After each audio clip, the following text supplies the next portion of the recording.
اهلا وسهلا بكم. انا احمد الابيض،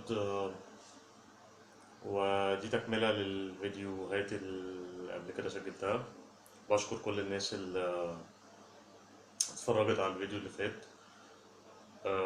حوالي 200 واحد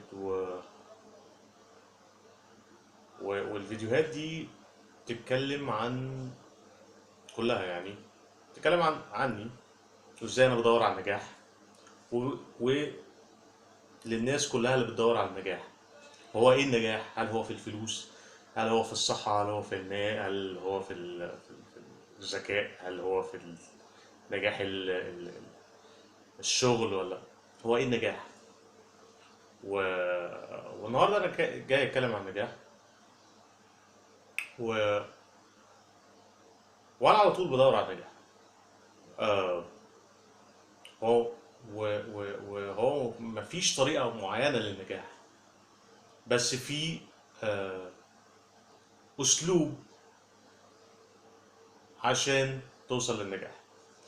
فزي ما بقول لك، انا على طول بدور على النجاح، ببص عليه في حد نجح. طول الوقت ببص عليه في واحدة ناجحة.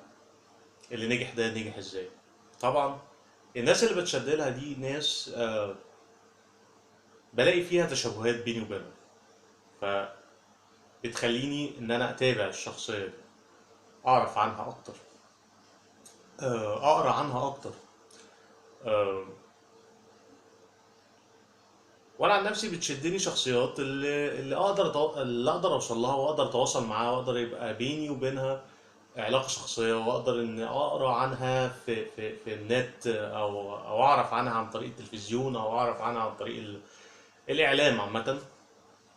آه، بحيث ان انا اعرف كل المعلومات اللي اقدر اعرفها عن الشخصية ديت، اللي انا حابب اعرفها عن الشخصية ديت، عشان في اول ما سمعته، في اول ما قريت له، في حاجة بيني وبينه آه، اتبنت، تشابهات بيني وبينه اتبنت.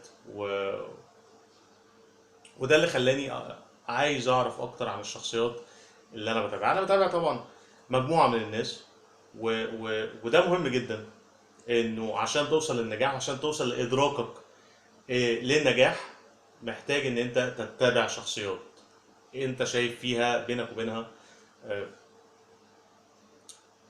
تشابه. انا مش عارف الفيديو ده هيبقى طويل ولا قصير، بس انا حابب اتكلم برضو فيه. ده تاني فيديو برضو يعتبر ان انا قاعد وبتكلم والكلام ده. و...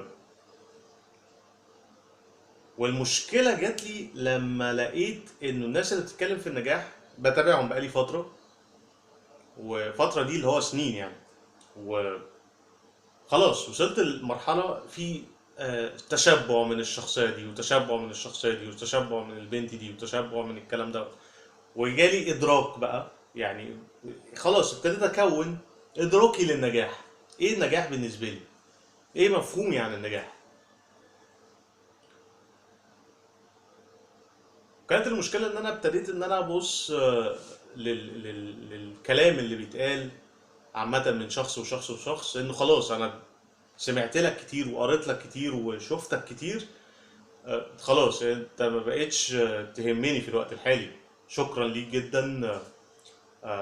اتمنى لك كل التوفيق والنجاح في حياتك، وفي دنيتك، وفي اللي انت بتدور عليه، وفي كل حاجة انت بتعملها. انت شخص محترم، انت شخص محترمة، اشتغلت على نفسك، اشتغلت على نفسك لغاية لما وصلت للي انت فيه. ودي حاجة محترمة جدا، وحاجة ربنا يوفقك بكل نجاح. ده اللي خلاني ابدا ان انا اتكلم قدام الكاميرا زي ما انا بعمل دلوقتي، عشان اوصل ادراكي عن كل المعلومات بقى اللي انا اكتسبتها في, ال... في خلال السنين دي، حوالي 5 سنين يعني، اكتر اقل. وممكن تعرف عني اكتر عن طريق strongerstudents.com. ده اول ويب سايت عملته. انا مش حابب ان انا اقفله. أنا مش معتبره بيزنس، اكتر ما معتبره التجربة الأولانية بتاعتي اللي فيها حظ كبير جدا في في معرفة معرفة نفسي، ومعرفة أنا عايز أعمل إيه، ومعرفة أكتب إزاي، أو أبقى دقيق إزاي في حياتي والكلام دوت. عشان مريت في مراحل كتير في الموقع دوت. هو طبعا دلوقتي مش أنا عامله كنوع من أنواع المعرفة بيني وبين الناس، وإن الناس تستفيد منه لو في حاجة مفيدة. مكتوب عني كل حاجة، وكل المقالات اللي فيه، في حوالي 500 مقالة أنا اللي كاتبهم. وخش شوفه، اتفرج عليه. و- وعايز أقول لك إنه مفهومك للنجاح هو حاجة أنت هتكونها لنفسك. هي معادلة أنت هتكونها لنفسك. المعادلة دي مش محدش هيقولها لك، مش هتلاقي شخص بعينه ناجح هو اللي هيقول لك نجاحك هيبقى في واحد اتنين تلاتة. في صفات للناجح، للشخص الناجح، في صفات للشخص الناجح انت بتحددها، بتشوفها في الشخص دوت. بتشوف ان هو عنده مبادئ، بتشوف ان هو عنده احترام للنفس، ثقة في النفس، معرفة عن نفسه، واثق في قدراته، عايز ينجح، عنده مثابرة. كل دي صفات انت بتختار انهي صفة منهم ليك، تبتدي ان انت تمشي وراها وتعملها. الصفة اللي شبهك، الصفة اللي انت شايف ان هي مناسبة بالنسبة لك. وكلهم بيتفقوا على حاجة واحدة، ان هم ناجحين الاشخاص دي. فمعادلة النجاح بتاعتك انت بتكونها لنفسك، واهم حاجة فيها ان انت يبقى حواليك ناس ناجحة في حياتك. فلو انت بتدور على النجاح وبتجري ورا النجاح وعايز تنجح، مش مهم بالنسبة لك الفلوس، مش مهم بالنسبة لك الشهرة، مش مهم بالنسبة لك مش مهم بالنسبة لك يعني خلينا نتكلم عن الفلوس والشهرة. دول سايد افكتس للنجاح. دول تأثيرات جانبية للنجاح. النجاح في حد ذاته هو ان انت تبقى مبسوط. ازاي تبقى مبسوط في حياتك؟ ازاي تبقى مبسوط وانت بتعمل حاجة، وانت بتتعامل مع الناس، وانت بتعمل فيديو زي دوت، وانت بتكتب على الفيسبوك، وانت بتكتب في الويب سايت بتاعك، وانت عامل اكسبوجر على النت تخلي الناس تشوفك. مش داخل جوه نفسك ومتقوقع جوه نفسك وخايف الناس تعرف عنك، وخايف ده يعرف عنك، وخايف ده يعاملك بالشكل الفلاني وخلاص. ولو المشكله بتاعتك ان انت خايف تواجه الناس، خايف تواجه نفسك، خايف تواجه معتقداتك، خايف تواجه افكارك، خايف تواجه لو المشكله بتاعتك ان انت خايف تواجه، فاول حاجه محتاج تعملها ان انت تواجه ان انت في مشكله. انا في مشكله، احلها ازاي؟ ده الحاجه اللي انت محتاج تعرف نفسك بيها. انا في مشكله، احلها ازاي؟ وده اول طرق النجاح. اول طريق للنجاح ان انت تواجه مشاكلك عشان توصل للنجاح بتاعك. لو مشكلتك ان انت بتتضايق بسرعه مثلا،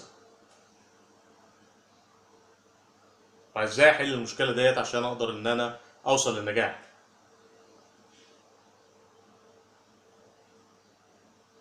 مشكله زي ان انا بتضايق بسرعه دي ليها علاقه بانه في معتقدات جواك حد بيلعب فيها، او حد بيدوس لك عليها، او حد بيحركها جواك فتتضايق. فهل ان انا اتساءل عن المعتقدات ديت، انا ليه اتضايقت؟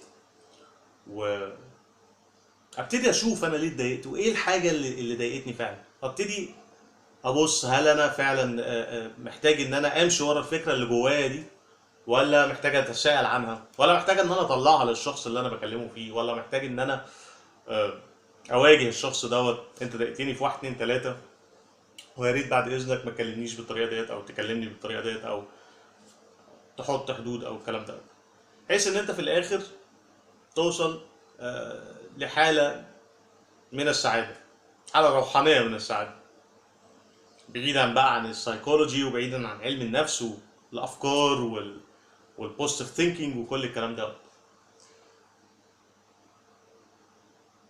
ومحتاج ان انت، يعني احنا اتكلمنا في الجزء اللي هو ايه الحاجات اللي انت محتاج تسأل فيها اللي هي المعتقدات ديت، ومحتاج ان انت يبقى حواليك ناس ناجحة شايف فيها تشابه بينك وبينها، وتبتدي ان انت تتواصل معاها وتسألها اسئلة عشان تعرف اكتر عن دنيتك، انت عايز تنجح ازاي فيها.